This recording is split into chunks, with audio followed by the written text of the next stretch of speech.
Good morning बच्चों। आज 12वीं के अर्थशास्त्र में हम देखेंगे केंद्रीय बैंक अभिप्राय एवं कार्य। तो पहले जान लेते हैं केंद्रीय बैंक के बारे में।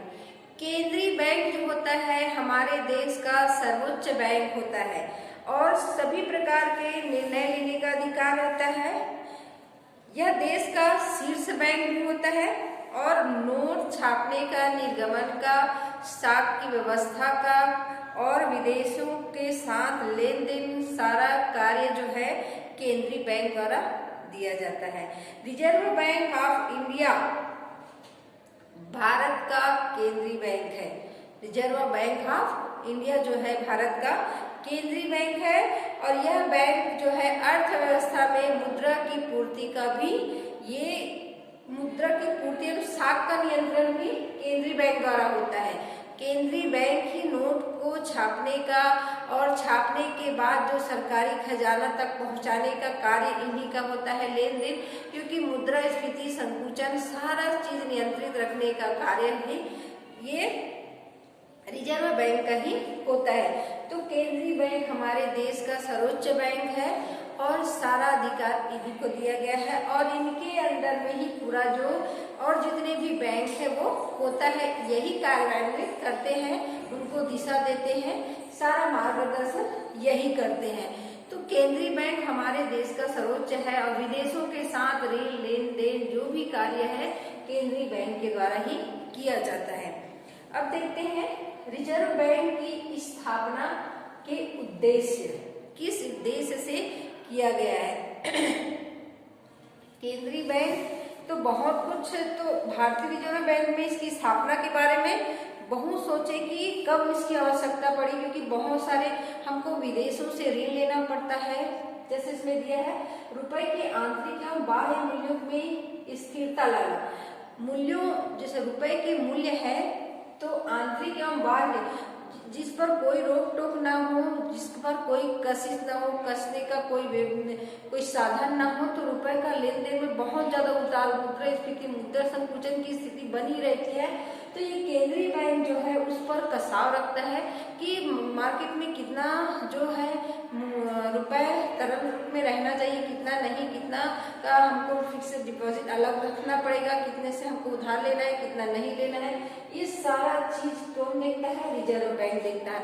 हमको लगा कि ये सब जरूरी है, इसके लिए हमको एक उसकी लगाम कसने के लिए कुछ चाहिए। रिजर्व बैंक की स्थापना के अभाव में रुपए के आंतरिक एवं बाह्य मूल्यों की स्थिरता नहीं लाई गई थी, क्योंकि एक साख में मुद्रा पर एक ही संस्था का नियंत्रण नहीं होता था। तब व्यापारिक आवश्यकता के अनुसार मुद्रा की पूर्ति, विस्तार, संकुचन नहीं हो सकता था। जैसे जैसी स्थिति है उस समय वैसी नहीं बन पाती थी, तो इनका जरूरत हमको महसूस हुआ।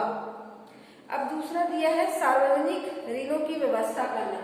सार्वजनिक ऋण क्या है? सरकार को अपने देश के विकास के लिए, अर्थव्यवस्था को आगे बढ़ाने के लिए, लोगों को रोजगार दिलाने के लिए, हमारे देश के में कहाँ कहाँ कैसे विकास करने के लिए, तो हमको हमारे पास जितनी भी मुद्रा है वो नहीं हो पा रहा है, तो हमको इसको उधार भी लेना पड़ता था। हमारे अपने विदेशों से भी उधार लेना है, तो उसके लिए हमको किसकी आवश्यकता है? केंद्रीय बैंक। केंद्रीय बैंक विश्व बैंक से उधार लेता था, फिर से डिपॉजिट जमा करता था, तब जाके हम वहां पर हम उसकी व्यवस्था कर पाते थे। तो सार्वजनिक ऋण की व्यवस्था के लिए हमको केंद्रीय बैंक की आवश्यकता पड़ी। अब तीसरा दिया है कोषों का केंद्रीकरण।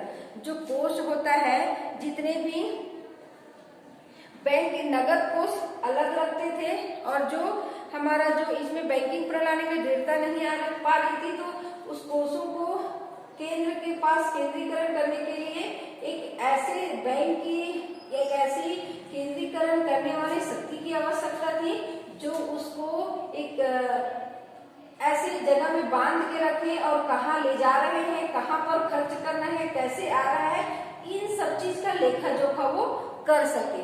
तो ये कोषों का केंद्रीकरण का भी एक कार्य हमको महसूस हुआ। दूसरा है, चौथा है मुद्रा एवं साख नीति में समन्वय। मुद्रा एवं साख नीति जो साख को बढ़ाता है, बैंकों को उधार देना, बैंकों को आगे बढ़ाना, बैंकों के कार्य के लिए उनको ऋण देना। साख जैसे बैंक है तो बैंक के पास हम पैसा जमा करते हैं और उस पैसे का कहाँ पर उपयोग होता है, दूसरे उद्योग या हम देखेंगे कि व्यापार के लिए जो उनसे ऋण लेते हैं। तो इस प्रकार जो मुद्रा का साख फैला होता है उनको फैलाने के लिए, उनकी नीति को अपनाने के लिए, नीति को उस पर और कैसे फैलाया जाए, कैसे व्यापार को बढ़ाया जाए, इसके लिए हमको बैंक की आवश्यकता पड़ी। तो रिजर्व बैंक की स्थापना के पूर्व मुद्रा का निर्गमन सरकार द्वारा ही होता था। साख नियंत्रण बैंक द्वारा किया जाता था। इस नियंत्रण को दोहरेपन को समाप्त करने के लिए तथा मुद्रा व साख में उचित समन्वय लाने के लिए रिजर्व बैंक की स्थापना करनी पड़ी। जो मुद्रा छापने का है और निर्गमन करने का जो कार्य है वो उन्हीं रिजर्व बैंक की ही स्थापना के पूर्व जो प्राइवेट जो भी है निर्गमन का कार्य सरकार करती थी, परंतु उसमें कसाव नहीं ला पाती थी। तो इसके लिए हमको एक मजबूत शक्ति की आवश्यकता पड़ी। इसके लिए केंद्रीय बैंक की स्थापना करनी पड़ी। बैंकिंग व्यवस्था का विकास करना। देश में बैंकिंग व्यवस्था के समुचित विकास के लिए केंद्रीय बैंक का नितांत आवश्यकता था, जो कि व्यापारिक बैंक का सही ढंग से समन्वय करे। केंद्रीय बैंक जो है सरकारी बैंक है और एक सर्वोच्च बैंक माना जाता है, और वही जो है कि जो व्यापारिक बैंक है उनका कार्यान्वयन करती है, उनको दिशा देती है और उनकी दिशा के अनुसार ही वो कार्य करते हैं। जितना भी नियम निकालना है, नियम बनाना है, वो केंद्रीय बैंक का रहता है और उन्हीं के अनुसार व्यापारिक बैंकों का फिर विस्तार किया गया। व्यापारिक बैंक का विस्तार होने का अर्थ क्या है? लोगों को उद्योग के लिए, कृषि के लिए, हर क्षेत्र के लिए साख को फैलाना था। अब देखते हैं मुद्रा बाजार का संगठन। मुद्रा बाजार का संगठन। देश में मुद्रा बाजार असंगठित था। मुद्रा बाजार के विभिन्न क्षेत्रों में किसी प्रकार का समन्वय नहीं था। मुद्रा बाजार को संगठित करने के लिए रिजर्व बैंक की स्थापना की गई है। मुद्रा बाजार जहां पर मुद्रा का लेन देन होता है वो असंगठित था, तो अपने अपने हिसाब से चलता था, तो उसको अब केंद्र के हाथों में सौंपा गया ताकि सभी कार्य एक समान हो सके। कृषि साख की व्यवस्था करना। कृषि साख मतलब जो कृषक होते हैं, कृषक को उनके कृषि के लिए औजार, उनके खाद के लिए, बीज के लिए और उनको जब बड़ा ऋण भी लेना है उसके लिए साख की व्यवस्था नहीं हो पाती थी। तो केंद्रीय बैंक ने भी एक अलग से नियम निकाले उनके लिए। केंद्र सरकार द्वारा भी साख की व्यवस्था की गई। व्यापारिक बैंक द्वारा उनको ऋण मिलता ही है, परंतु केंद्र द्वारा भी उनको ऋण मिलता है जो अलग अलग प्रकार के होता है। किसी को 20 वर्ष के लिए देते हैं, 15 के लिए देते हैं, 15 महीने के लिए भी दिया जाता है। विदेशों के साथ मौद्रिक संबंध। जो विदेशों के साथ होता है मौद्रिक संबंध, मुद्रा का लेन देन, क्योंकि हमको बहुत आवश्यकता पड़ती है अपने देश के विकास के लिए। तो देश के विकास के लिए रुपए की आवश्यकता पड़ती है। तो हमारे पास अगर पूंजी नहीं है तो हमको विदेशों के साथ ऋण लेना पड़ता है, और ऋण का लेन देन अगर करे तो कौन करता है? केंद्रीय बैंक करता है। अब देखते हैं हम भारतीय रिजर्व बैंक की वर्तमान व्यवस्था। भारतीय रिजर्व बैंक की वर्तमान व्यवस्था कैसी थी?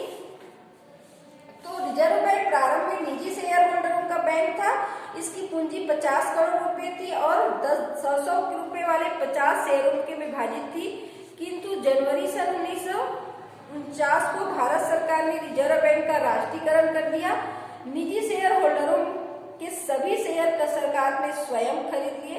प्रत्येक 100 रुपए वाले एक शेयर के लिए सरकार ने 118.10 रुपए मूल्य के रूप में दिए। वर्तमान में रिजर्व बैंक की 5 करोड़ रुपए की प्रदत्त पूंजी के अलावा संचित कोष में 150 रुपए का है। तो ये पूंजी की वर्तमान व्यवस्था थी, पर अब इसका रूप बदल गया है। दूसरा देखते हैं प्रबंध कैसा था। वर्तमान में जब ये स्टार्ट हुआ था रिजर्व बैंक। रिजर्व बैंक के सामान्य प्रबंध एवं निर्देशन का कार्य 20 सदस्यों के एक केंद्रीय निदेशक मंडल द्वारा किया जाता था। इसमें एक गवर्नर, 4 डिप्टी गवर्नर, एक वित्त मंत्रालय द्वारा नियुक्त सरकारी अधिकारी, 10 संचालक जो कि भारत सरकार द्वारा मनोनीत किए जाते हैं और 4 संचालक स्थानीय बोर्ड का प्रतिनिधित्व करने के लिए इसमें सरकार द्वारा मनोनीत कर दिए जाते हैं। केंद्रीय बोर्ड के अतिरिक्त 4 स्थानीय बोर्ड भी हैं जिसके मुख्य कार्यालय मुंबई, कोलकाता, चेन्नई और नई दिल्ली में है। गवर्नर रिजर्व बैंक शीर्ष अधिकारी होता है। ये प्रबंध का कार्य देखते थे। 20 सदस्य होते थे, ठीक है, और 20 सदस्य में बटा हुआ था, सबका अलग अलग कार्य। जो शीर्ष गवर्नर जो होते थे रिजर्व बैंक का अधिकारी होता था। अब कार्यालय देखते हैं।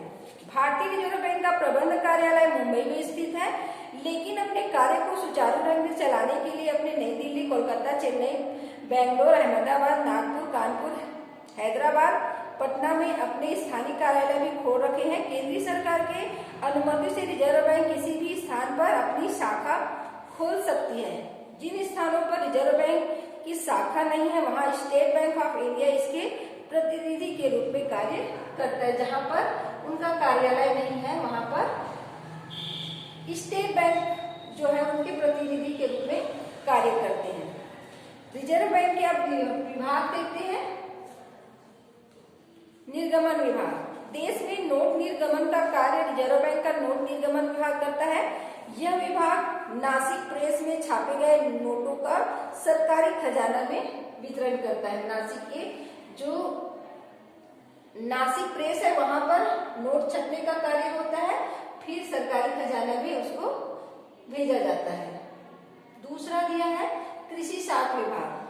कृषि साख विभाग का विकास करने के लिए रिजर्व बैंक कृषि संबंधी नीति का निर्माण करता है। कृषि साख की सुविधा देना, अपने रिपोर्ट प्रकाशित करना, मतलब जो नियम है उसको प्रकाशित करना। जो जो अपन नियम निकालते हैं कि कितने प्रकार के हम साख फैला रहे हैं, कितना ऋण किस रूप में हम दे सकते हैं कृषकों को, ये सारी जानकारी कृषकों को देते हैं ताकि जानकारी रहने पर ही वो अपना ऋण के लिए अर्जी कर सकते हैं। तो साख विभाग कृषि साख विभाग है जो लोगों को ऋण दिलाने का काम करता है। विनिमय नियंत्रण विभाग, इसकी स्थापना सन 1939 में हुई। विदेशी विनिमय अधिनियम सन 1947 में पास हुआ। यह विदेशी विनिमय पर नियंत्रण का कार्य करता है। जो विदेशों के साथ विनिमय होता है, लेन देन होता है, उस पर नियंत्रण का कार्य करते हैं कि उसमें भी एक नियम बना हुआ है, दायरा बना हुआ है, उसके तहत ये कार्य करता है। बैंकिंग विकास विभाग, बैंकिंग विकास विभाग में है। इस विभाग का मुख्य कार्य ग्रामीण बैंकिंग अनुसंधान समिति को की सिफारिश को कार्य के रूप में वर्णित किया गया है। औद्योगिक वित्त विभाग, औद्योगिक वित्त विभाग, यह विभाग सन 1957 में स्थापित किया गया था। इसका मुख्य उद्देश्य छोटे छोटे मध्यम श्रेणी के उद्योगों की सहायता एवं वित्तीय सलाह देना। छोटे छोटे उद्योग को बड़े उद्योग में परिणत करना, उसको सहायता देना। अगर उनको लगता है कि उसको और ज्यादा पैसे की मदद देके बढ़ाया जा सके तो ये काम भी करते हैं। कानूनी विभाग, यह विभाग विभिन्न विभागों को कानूनी सलाह देते हैं। जो जानकारी उसको नहीं है, पूछे जाने पर उनको सलाह देते हैं। गैर बैंकिंग कंपनी विभाग, जो यह विभाग सन 1966 में कोलकाता में स्थापित किया गया था। यह सभी बैंकिंग संस्थाओं की देखरेख करता है। जितने भी बैंक है उसका सबका ये विभागों का देखरेख करता है, और जो भी अगर इसके उल्लंघन में कार्य करते हैं तो उनको नोटिस दिया जाता है। अगर वो जितना डिपॉजिट उनके पास रहना चाहिए वो नहीं रख पाता है बैंक जो है, और उसके बाद ये कसाव करता है और उसके बाद यही निर्णय लेता है कि वो बैंक आगे चल सकता है या नहीं चल सकता है। अगर उनकी जितना डिपॉजिट उनको रखना चाहिए, जमा करना चाहिए केंद्र के पास, अगर व्यापारिक बैंक नहीं करता है तो उसको बंद करने का भी आदेश देते हैं। तो ये उस पर कंट्रोल रखते हैं। शोध एवं अंग विभाग, यह विभाग मुद्रा, वित्त, साख उत्पादन आदि से संबंधित सभी समस्याओं के बारे में शोध कार्य करता है तथा आंकड़े एकत्रित करना भी इसका मुख्य कार्य है। मुद्रा, वित्त, साख, उत्पाद सबके बारे में शोध करता है, जानकारी रखता है कि प्रत्येक बैंक ये कार्य सही तरीके से कर रहा है कि नहीं कर रहा है, इनका वित्त का लेन देन कितना है, मुद्रा का निर्गमन कितना है और ये साख कितना फैला हुआ है, घाटे में तो नहीं चल रहा है। इस स्थिति में अगर लगता है कि ये जनता को अच्छे से ये दिशा दे रहे हैं कि नहीं है, जनता के लिए अच्छे कार्य कर रहा है कि नहीं, ये ध्यान में रखता है। बार बार इनमें सर्वे करके जानकारी लेते रहता है। निगरानी विभाग, यह विभाग व्यापारिक बैंकों की निगरानी का कार्य भी करता है। निगरानी का कार्य वही है, सारा चीज वो व्यापारिक बैंक में भी निगरानी रखता है कि वो सही तरीके से जनता के लिए कार्य कर रहा है कि नहीं है। अगर लगता है कि कहीं ये कर्जे में तो डूब नहीं रहा है, इनका नीति अच्छा तो नहीं है, तो ये बंद करने का भी आदेश दे सकता है। तो ये रहा हमारा भारतीय रिजर्व बैंक की वर्तमान व्यवस्था।